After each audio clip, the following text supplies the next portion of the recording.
UI అనే cinema ఉపేంద్రది ఎలా ఉంది అంటే చెప్పడానికి నాకు అర్హత లేదేమో, కానీ ఒక పచ్చి మాటతో చెప్తా.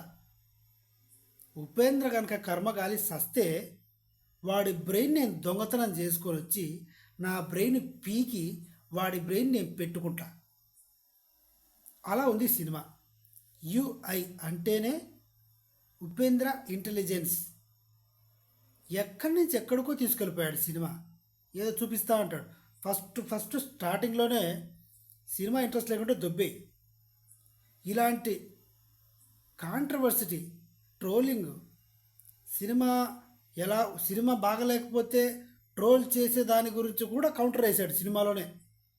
ఆయన సినిమా గురించే థియేటర్ బయట రివ్యూలు ఇచ్చే వాళ్ళ గురించి, ఆ పొలిటీషియన్స్ వెనకాల పబ్లిక్ తిరిగి బాధ్యత వదిలేసి ఫ్యామిలీలను పక్కన పెట్టి కుటుంబ సభ్యులను మర్చిపోయి రాజకీయాలతో పాటు పొలిటీషియన్స్తో పాటు తిరిగే వాళ్ళంతా లుచ్చానా కొడుకులు అనేలాగా తీసాడనమాట సినిమా.